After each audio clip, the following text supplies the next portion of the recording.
In the golden summer of 1976, cricket lovers were treated to a masterclass of fearless stroke play at Headingley, Leeds. The man in the spotlight was none other than the elegant West Indian opener Roy Fredericks, who carved out a sparkling 109 runs of just 124 deliveries, laced with 18 exquisite boundaries. At a time when Test cricket was known for its patience and slow tempo, Roy Fredericks brought flair and audacity. With his trademark left-handed style, he took on to the finest of England's bowling attack, Bob Willis, John Snow and Derek Underwood, dispatching them with authority to all corners of the ground. Roy Fredericks set the stage with a monumental opening stand of 192 runs with Gordon Greenidge, a partnership that not only demoralized the English attack but also laid the perfect foundation for a famous West Indies victory. The visitors went on to triumph by 55 runs, and Leeds bore witness to one of the most memorable knocks in Caribbean cricketing folklore. So sit back and relive this classic century of Roy Fredericks, a true gem in the archives of West Indies cricket.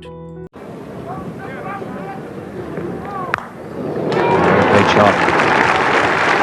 No thought there of scooping that down to fine leg where Underwood was waiting. He hit that beautifully.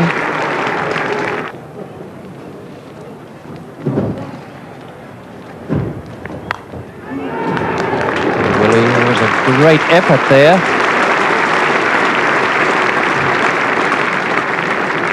I'd say that it carried to Willie. Just a question of whether or not Fredericks jammed it into the ground. No, he didn't. My word, that was a good effort. One shot.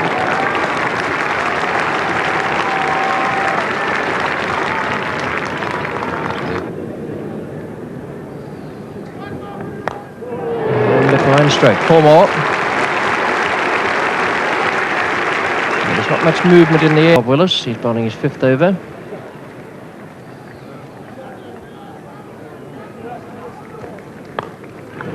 Underwood will cut that off, but it'll be quite a comfortable 2 runs.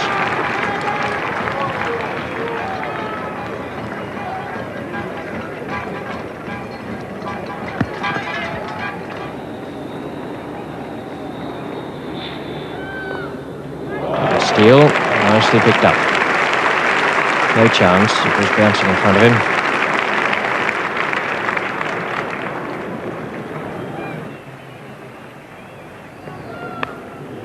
Through the gap, Frank Hayes and Peter Willey at 3rd slip and gully respectively, and it split them neatly.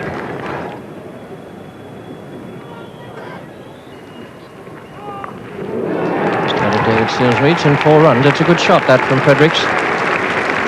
No ball again.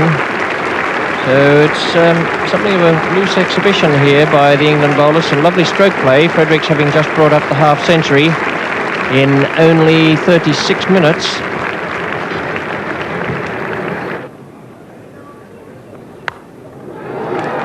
That's going to be 4. No stopping that one, however fast he runs. So even the slow bowling doing nothing to curb the run rate here.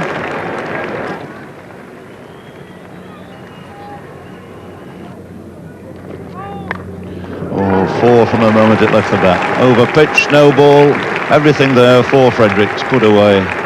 Quite magnificently square on this. Ward moves in to bowl a new over. Fredericks on 47, he's edged it over the top of slips and races away for 4 more.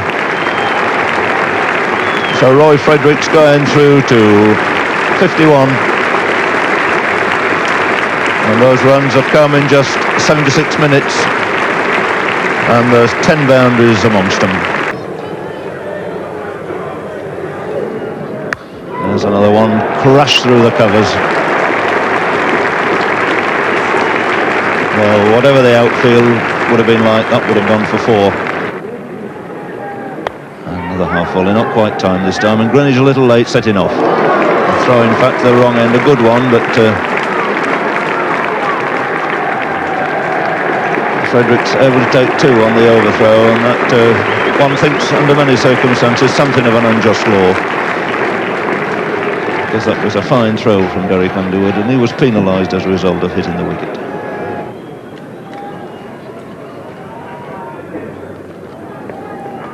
And beaten outside the off stump.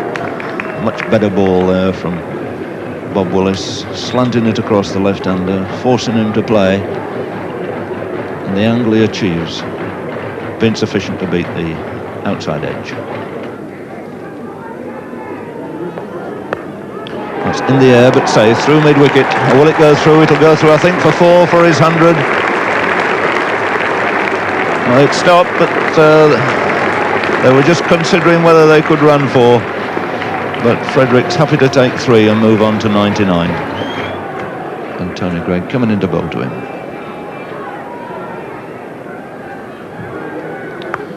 A nice ball to receive on 99, yet another half volley.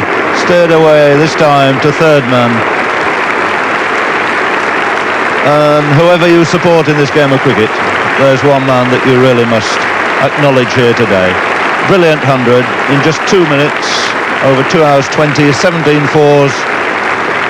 His 7th 100 in Test match cricket, 3rd time he's done this against England. And his 2nd 100 of the series. Remember, he got 138 Lords in the 2nd innings there. And nearly got through.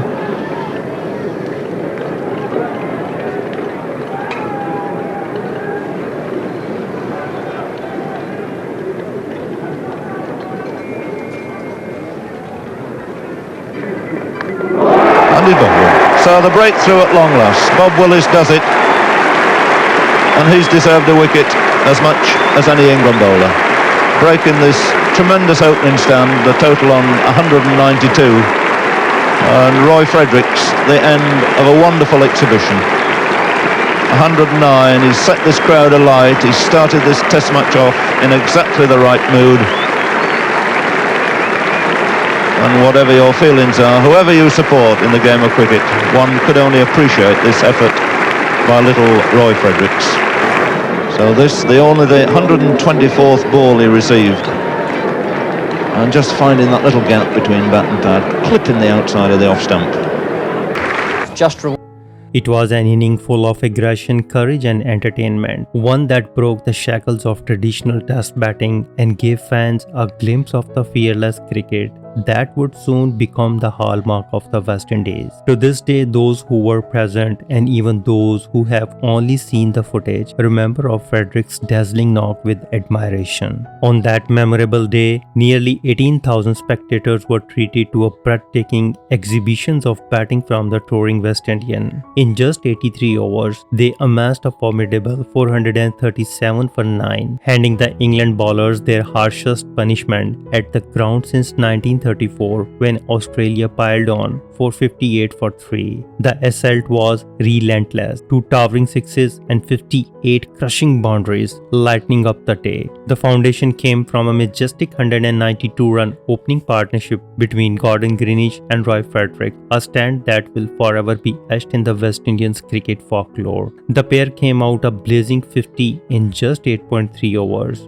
100 in 18.2 overs, and by the lunch scoreboards already read 147 without loss from just 27 overs. It was batting of rare dominance, drawing comparison with the legendary Barnett and Hutton at Trent Bridge in 1938. Roy Fredericks' graceful yet ruthless was the star, resuming after lunch on 79. He needed only 22 minutes to raise his 7th Test century. With drives, cuts and pulls of the highest quality, the left-hander carved out 18 fours in a scintillating 109 runs, compiled in just 2 hours and 36 minutes. When finally bowled by Bob Willis, he left to a rousing ovation, having played an innings still spoken of with baffle. It was cricket at its most thrilling, the Caribbean flair at full bloom, leaving Headingley echoing with memories of a truly classic day. If you like this video, please comment, share and subscribe. Thank you very much.